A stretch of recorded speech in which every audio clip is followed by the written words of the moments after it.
자, 오늘 저는 신명기 19장 14절에 있는 말씀을 통해서 이웃의 경계표를 움직이지 말라, 이런 제목의 말씀으로 하나님의 말씀의 은혜를 나누고자 합니다. 잠언 22장 28절에 보면 내 선조가 세운 옛 지계석을 옮기지 말지니라. 또 잠언서 23장 10절에 보면 옛 지계석을 옮기지 말며 고아들의 밭을 침범하지 말지어다.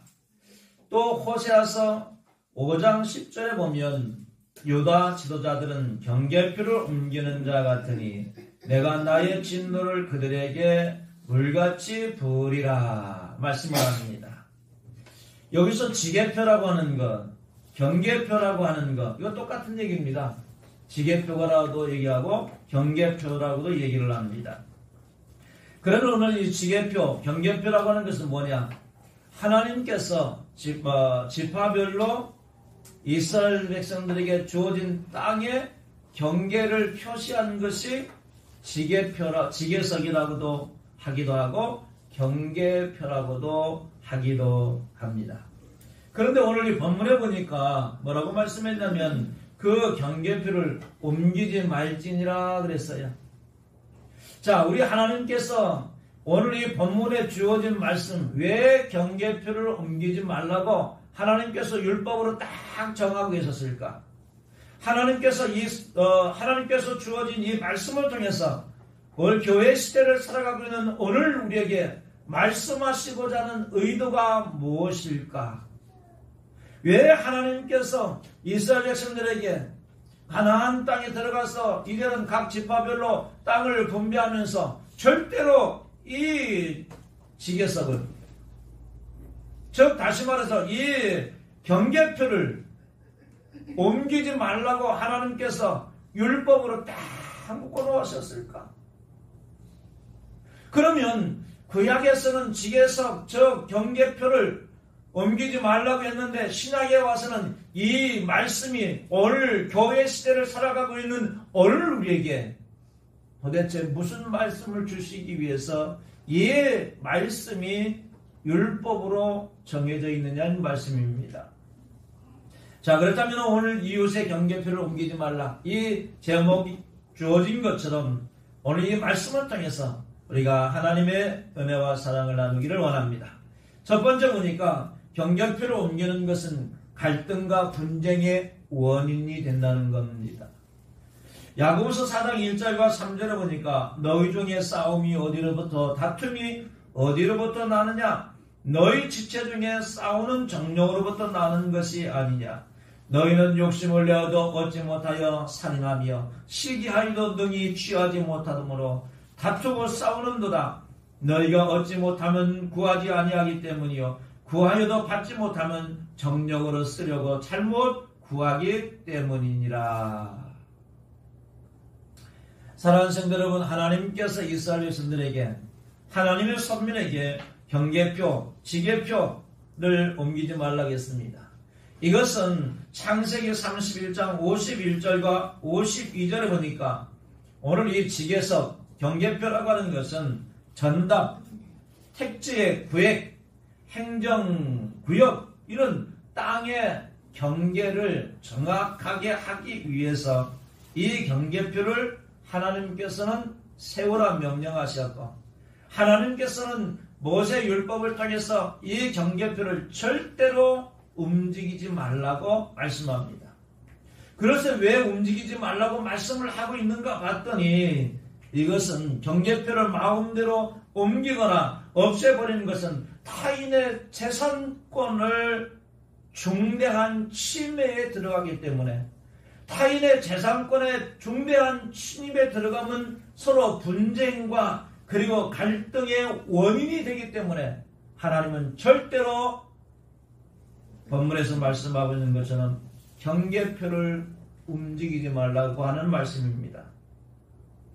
즉 다시 말씀하면 경계표를 움직임으로 말미암아 하나의 갈등과 그리고 분쟁의 원인이 된다는 거예요.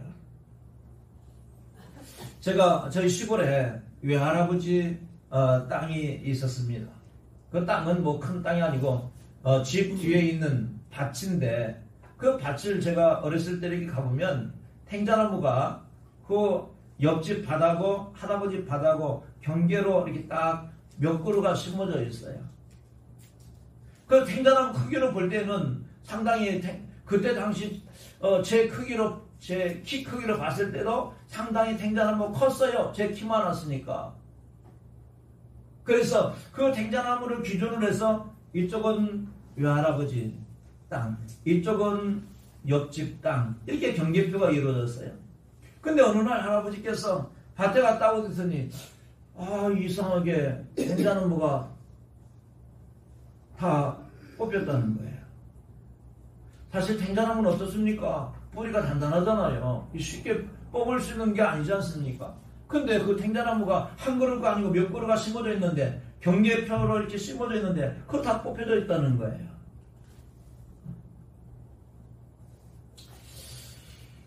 그래서 옆집에 땅 주인에게 물었답니다. 아니 왜 이 탱자나무를 다 뽑았습니까? 벤 것도 아니고 왜 뽑았습니까? 그랬더니 그 옆집에 밭주인이 말씀하시기를 농사 짓는데 불편이 있어서 탱자나무를 뽑았습니다. 그러더라고요. 그때 저희 할아버지가 그래요. 농사 짓는 불편하면 하등의 이유가 없대요. 밭 한가운데 심어져 있는 것이 아니고 옆집과 우리 집 사이의 경계표로 딱 탱자나무를 심어놨기 때문에 농사 짓는데 전혀 지장이 없대요. 오늘날처럼 트랙터가 가서 하는 것도 아니고 예전에는 일일이 사람이 이 괭이로 해가지고 밭을 일구었기 때문에 전혀 지장이 없다는 거예요. 그런데 뽑았더라는 거예요. 그리고 나서 얼마 후에 보니까 할아버지 밭으로 조금씩 들어오더라는 거예요. 그래서 여기에서 요 끝에를 보면 옛날에 일직선으로 딱 되어져 있는데 이제는 배불떼기처럼 이렇게 해서 들어와 있더라는 거예요. 그래서 할아버지가 그 옆집 밭 주인하고 이제는 언쟁을 했는데 나중에는 그 밭을 이게 배부르게 들어왔던 것을 해결하지 못하고 돌아가셨어요. 언쟁을 하고 얼마 후에 돌아가셨어요. 그리고 그의 수양 아들이 그 집과 그 밭을 그냥 몽땅 다 팔아버렸어요. 그래서 어떻게 됐는지 알 수는 없습니다. 사랑하는 성도 여러분, 이렇게 경계표를 옮기는 것은 분쟁의 원인이 된다는 거예요. 갈등의 원인이 된다는 거예요. 그래서 하나님께서는 형제들끼리 각 12지파가 각 형제들이 있었습니까? 그 형제들이 분쟁하고 갈등하는 것을 하나님께서 미리 막으시기 위해서 형제석을 세우게 하시고 지계석을 세우게 하시고 그것을 절대로 옮기지 말라, 뽑지 말라, 하나님께서 이렇게 율법으로 명령하시었던 겁니다. 사랑하는 성도 여러분, 오늘날 교회 안에서도 신앙의 경계표가 무너지고 있다라고 하는 거예요. 오늘날도 교회 안에도 신앙의 경계석이 있는데 오늘 이 경계석이, 지계석이 무너지고 있다라고 하는 거예요. 그렇다면 신앙의 경계석, 기계석, 이 경계표가 무엇을 의미합니까? 오늘 우리 교회는 작아서 그런 일이 없습니다만은 좀 대형 교회들은요, 은근히 신앙의 경계표가 있대요. 마치 고린도 전서 1장에 보면 누구는 바울파, 누구는 아볼로파, 누구는 게바파, 누구는 그리스도파 이렇게 있는 것처럼 교회 안에서도 어떤 사람들은 목사님을 추종하는 사람들이 있고 어떤 사람들은 장로님을 추종하는 사람도 있고 어떤 사람들은 개인적으로 누구를 추종하는 사람도 있고 어떤 사람들은 여전대 회장을 추종하는 사람도 있고 어떤 사람들은 남전대 회장을 추종하는 사람도 있고 알게 모르게 그러한 신앙의 경계표가 무너져가고 있다는 거예요. 사랑하는 성도 여러분, 오늘 우리는요, 그리스도 안에서 한 형제요 자매요, 절대로 오늘 우리는 서로 분쟁이나 원인이나 갈등할 수가 없어요. 그리스도 안에서 한 형제요 자매이기 때문에 분쟁을 해서도 안 되고 갈등을 가질 수도 있어도 안 되는 거예요.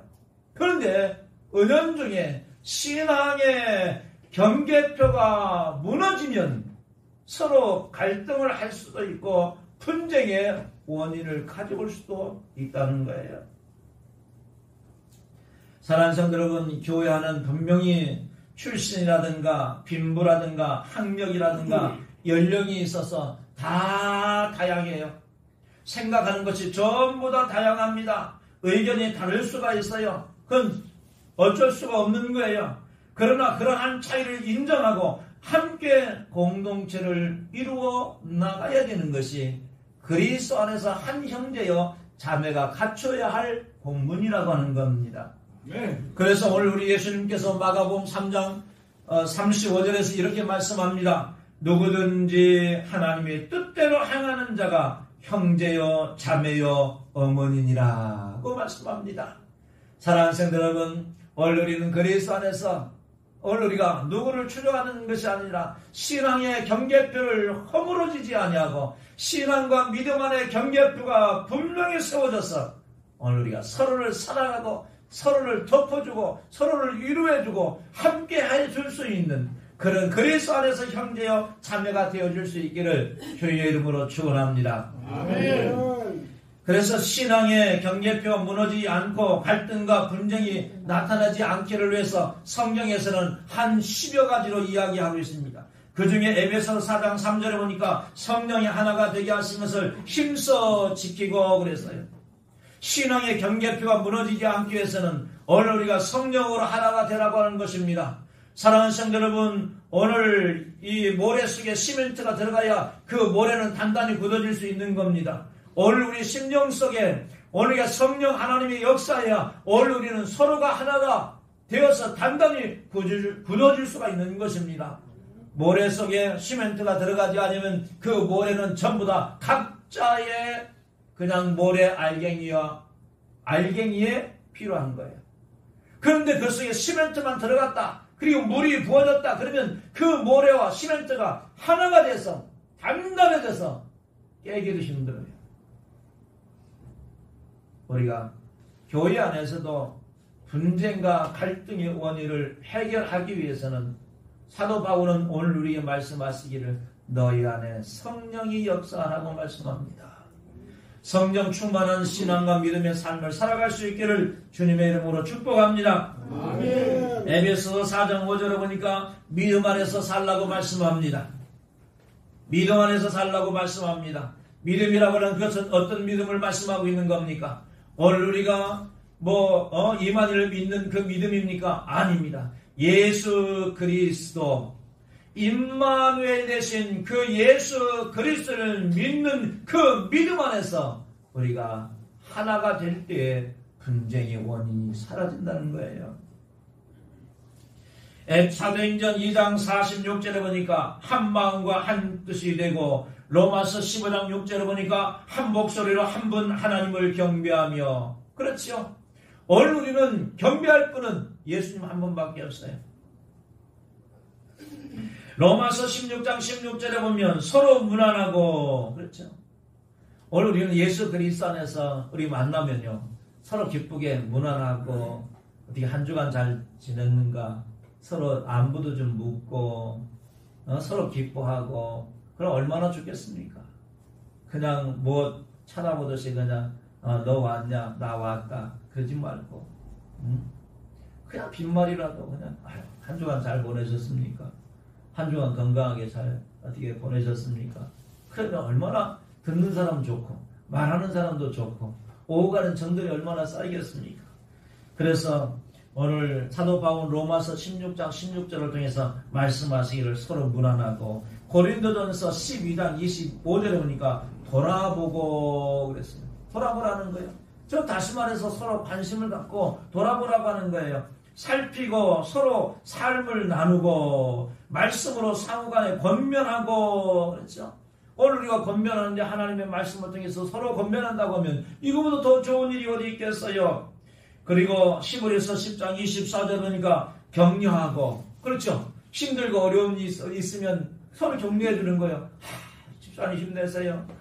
성도님 힘내세요. 하나님이 함께 하실 거예요. 격려하고 데살로니가전서 4장 18절을 보니까 위로하고 그 다음에 골로새 3장 13절을 보니까 서로 용납하고 에베소 4장 32절을 보니까 서로 용서하고 로마서 12장 10절을 보니까 서로 존경하고 에베소 4장 32절을 보니까 친절을 베풀고 베드로전서 4장 9절과 10절을 보니까 서로 대접하기를 섬기고 데살로니가전서 5장 13절을 보니까 서로 화목하고 베드로전서 1장 22절을 보니까 서로 사랑하고 여기서 사랑이라고 하는 것은 아가페 사랑을 말씀하고 있는 거예요. 어떤 에로스 사랑을 말씀하고 있는 거예요. 이것은 성적인 사랑을 말씀하는 것이 아니라 오늘 우리 예수님께서 오늘 우리를 사랑하시기 때문에 목숨까지 내어 사랑을 베풀어 주셨던 그 사랑을 갖다가 아가페 사랑이라 말씀합니다.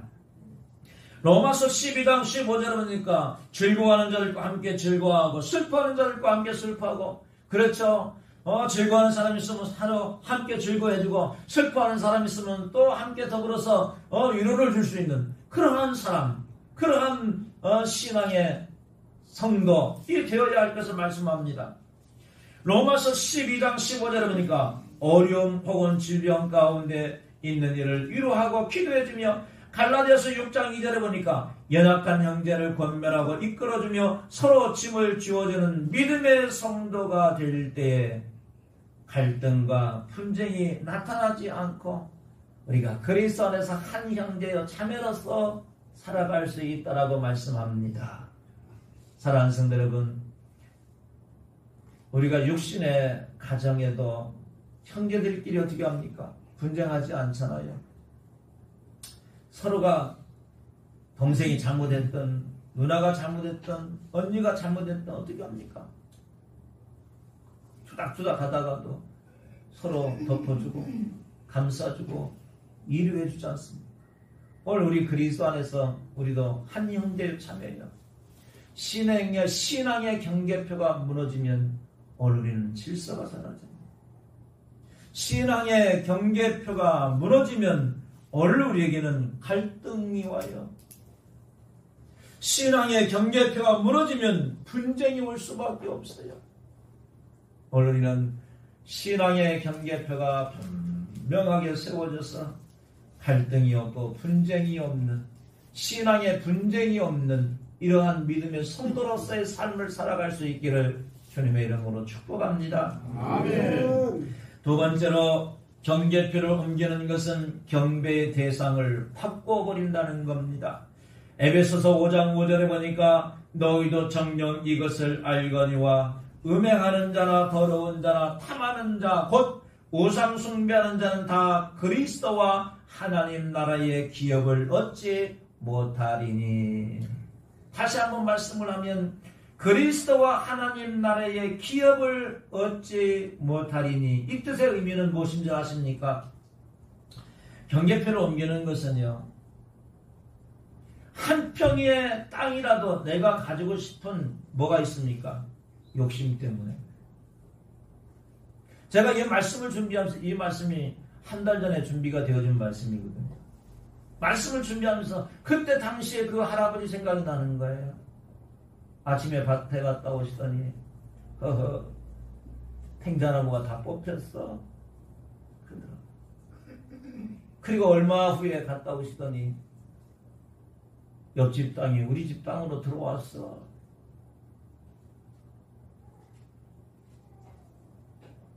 한 평의 땅이라도 갖고 싶은 욕망이 있으니까 그 경계 탱자나무를 없애버린 거예요.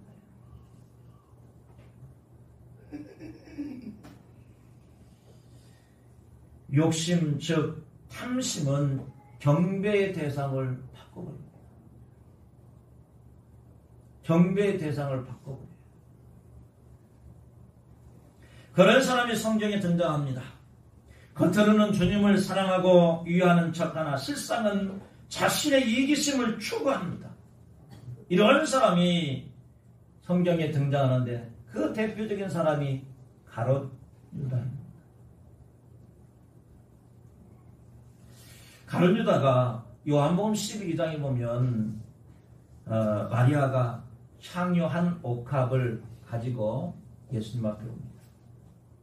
그리고 예수님의 발 앞에 그 향유 한 옥합을 부었어요. 향유 한 병 한 옥합은요, 노동자가 1년 동안 열심히 돈을 벌어서 쓰지 않고 모아야 그 향유 한 옥합을 살 수 있는 그런 비싼 향품입니다. 그런 장품을 가지고 예수님의 발에다 부으니까 가룟 유다가 뭐라고 합니까? 마리아를 혼냅니다. 응? 이 향유를 어찌하여 300데나리온에 팔아 가난한 자에게 주지 아니하였느냐? 그러니까 이 마리아는 예수님이 너무 사랑스러워서 부었는데, 그러니까 사랑의 모습을 향유를 부어서 표시를 했는데, 가룟 유다는 머릿속에 뭐가 들어있어요? 300데나리온에 팔아서 가난한 사람에게 주지. 사실이요, 가룟 유다는요, 예수님 옆에서 돈깨를 맡으면서 이 가룟 유다는 물질에 욕심이 있었던 사람이에요. 그래서 오늘 이 성경 가룟 유다를 갖다가 뭐라고 합니까? 돈깨를 맡고 헌금을 유용하던 도둑이었다라고 성경은 이야기하고 있거든요. 그러니까 쉽게 말하면 그 300데나리온에 팔아서 예수님 앞에 헌금을 드렸다면 그 헌금은 누가 쓸 수 있어요? 가룟 유다가 쓸 수 있어요. 물질에 대한 욕심이에요. 그러니까 오늘 이 가룟 유다는 경배의 대상이 예수님에게서 누구로 바뀌어버린 거예요? 물질로 바뀌어버린 거예요. 물질로 바뀌어버린 거예요. 오늘 이 가룟 유다는 결국 예수님을 은 30에 팔아버립니다. 대상이 바뀌어버리니까 하나님의 보좌를 버리시고 이 땅에 구원자로 오신 그 예수 그리스도를 눈 하나 깜짝하지 않고 팔아버렸어요. 경배의 대상이 바뀌어버렸어요. 예수님을 따라다니고 예수님의 수제를 하고는 가룟 유다가 물질 때문에, 욕심 때문에 경배의 대상이 바뀌어버렸다. 사랑하는 성도 여러분, 오늘 우리도 욕심을 부리면요, 경배의 대상이 바꿔집니다. 우리 욕심 부리지 맙시다. 하루에 하나님께서 새끼 먹을 수 있는 양만 주셔도 오늘 감사할 수 있어요.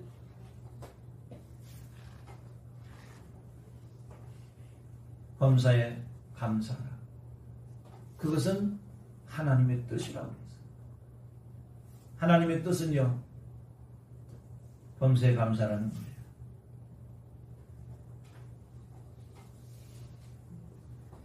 사도 바울은 디모데전서 6장 9절과 14절에서 이렇게 말씀합니다.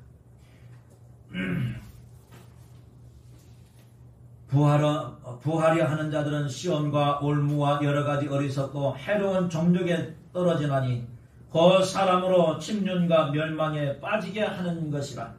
돈을 사랑함이 일만에게 뿌리가 되나니 이것을 사모하는 자들의 미혹을 받아 믿음에서 떠나 많은 근심으로써 자기를 찔렀도다. 오직 너 하나님의 사람아, 이것들을 피하고 의와 경건과 믿음과 사랑과 인내와 온유를 쫓으며 믿음의 선한 싸움을 싸우라. 영생을 취하라.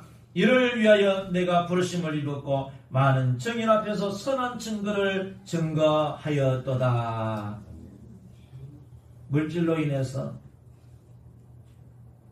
사람들이 예수님을 떠나게 된다는 거예요. 물질 때문에 많은 사람들이 예수님을 떠난다는 거예요. 그럼 경배의 대상이 예수님에게서 물질로 바뀌어버린 거예요. 경배의 대상이 예수님에서 물질로 바뀌어버립니다.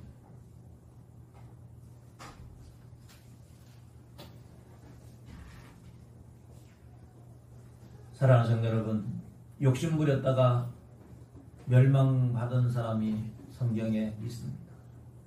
여러 사람이 있지만 그 중에서 제가 설교 준비하면서 머릿속에 딱 떠오르는 사람이 아간이라는 사람이 떠오르더랍니다. 하나님께서는 이스라엘 백성들에게 블레셋과 전쟁에서 승리한 후에 이스라엘 백성들에게 뭐라고 말씀합니까? 전리품을 절대로 취하지 말라고 했어요.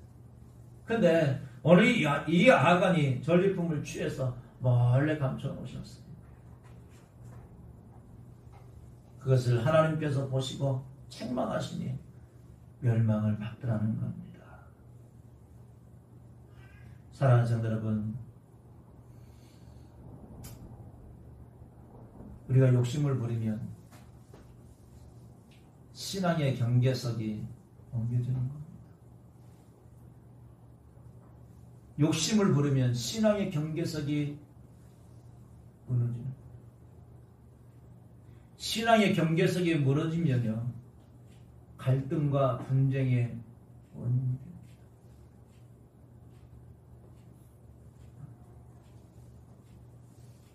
집안에서도요, 부부간의 어떤 물질의 경계석이 무너지면 깨져버립니다.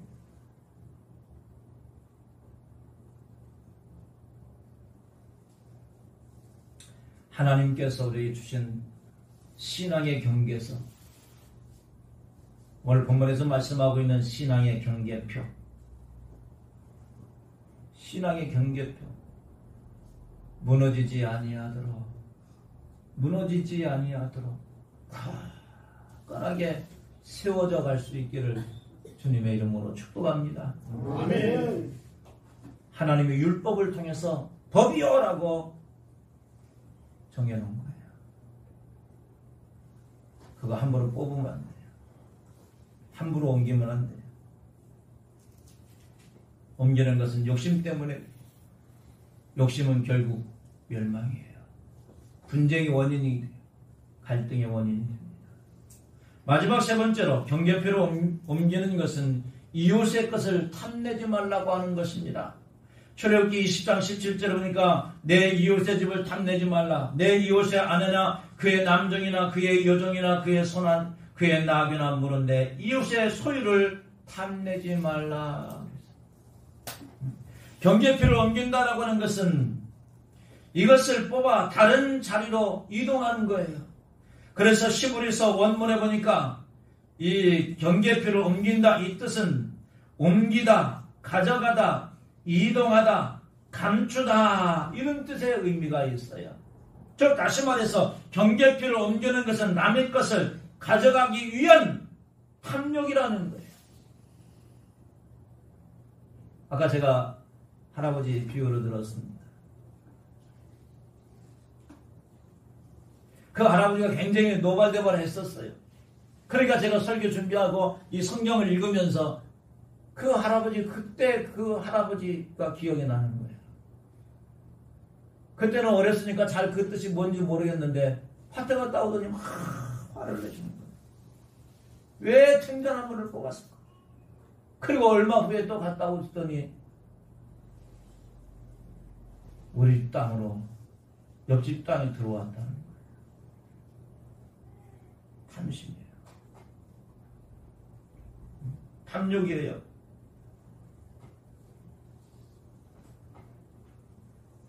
경계표를 옮기지 말라고 하는 것은 내 이웃의 소유를 탐내지 말라는 거예요.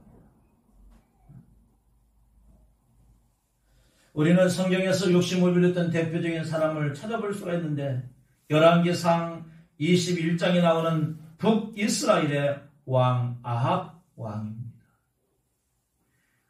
아합이 상한 자기 방에서 이렇게 내려가 보니까 바로 앞에 포도원이 보였어요. 처음에는 아마 그랬을 거예요. 그냥 포도원입니다. 이렇게 생각을 했을 거예요. 근데 매일 보다 보니까 저 포도원이 너무 좋다. 내가 가지고 싶다. 이런 생각이 들어요. 그래서 아합 왕은 포도원 주인 나봇을 불러가지고 내가 돈을 네가 부르는 대로 줄 테니까 나한테 이 포도밭을 좀 팔아라 그랬어요. 그랬더니 나봇이 뭐라고 합니까? 왕이요, 그 포도밭은 조상으로부터 물려받은 유산입니다. 그 때문에 할 수가 없습니다. 그랬더니 아합이 그 포도밭을 안 판다는 소리에 충격을 먹었는지 성경에 보니까 그날부터 앓기 시작한 거예요. 그날부터 앓기 시작해가지고 침대에 누워서 밖에 나오지를 않습니다. 그랬더니 그 부인 이세벨이 아니 왜 왕이 밖으로 나오지도 않고 저렇게 밥도 안 먹고 침대에서 뒹굴뒹굴 하고 있을까 해서 들어가서 물어봤어요. 왕이요, 도대체 뭐 때문에 이렇게 밥도 않고 시금전폐를 하면서 침대에서 둥글둥글 하고 있나이까? 그랬더니 왕이 이 얘기를 하는 거예요. 저 밖에 포도밭이 있지 않냐?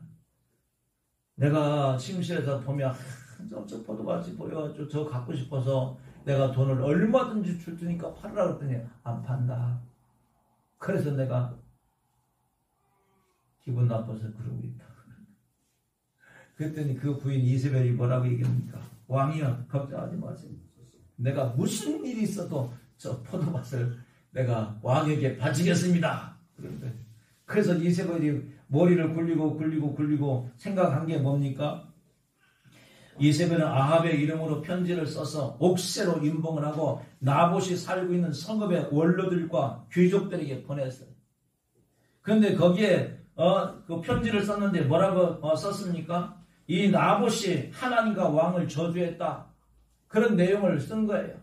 그리고 가짜 증인 두 사람을 내세워서 이것을 갖다가 나봇이 살고 있는 원로와 귀족들에게 보내니까 원로와 귀족들이 그걸 보고 어떻게 합니까? 노발 대화를 하면서 나봇을 돌로 쳐 죽여버렸어요. 그러니까 이제 밭에 주인이 없는 거예요. 그러니까 이세벨이 왕이요, 나봇 죽었습니다. 가지세요. 그러니까 나봇이 침대에서 나와갖고 참 포도밭 얼마나 좋은지 알 수가 없어요. 근데 그거 누가 봤어요? 하나님이 봤어요. 하나님 봐가지고 엘리야 선지자에게 하나님께서 말씀이 임하셔서 너는 지금 아합 왕에게 가서 말을 전하거라. 그래서 엘리야 선지자가 아합 왕한테 갔습니다. 왕이여, 왜 나봇을 죽이고 포도밭을 빼앗았습니까? 하나님께서 말씀하시기를 개들이 나봇의 피를 핥는 바로 그곳에서, 그러니까 돌로 맞아서 나봇이 죽었는데 개들이 그 나봇의 피를 핥았던 것 같아요. 그곳에서 그 개들이 내 피도 핥을 것이고 왕의 피도 핥을 것이라는 거예요. 엄청난 하나님의 예언을 전달합니다. 그 즉시 아합 왕은 아람과의 전쟁에서 화살에 맞고 죽고 그의 피를 개들이 핥아 먹었더라.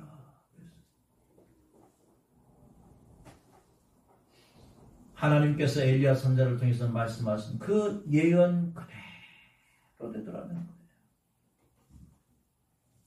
사랑하는 성도 여러분, 이 말씀을 준비하면서 인생의 불행은 가진 것이 적어서가 아니고, 인생의 불행은 가진 것이 적어서가 문제가 아니고 욕심 때문에, 탐심 때문에 문제가 되지 않나 싶습니다.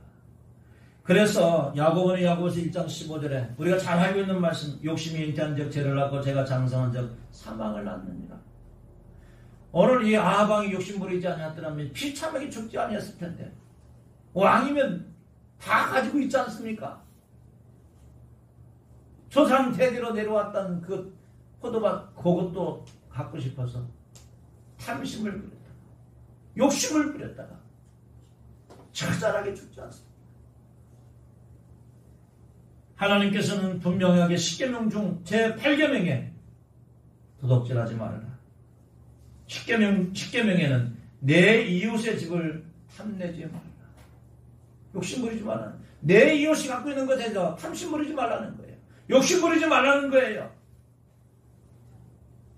욕심을 부려서 경계표를 옮기는 것은 범죄 행위라고 말씀하고 있습니다.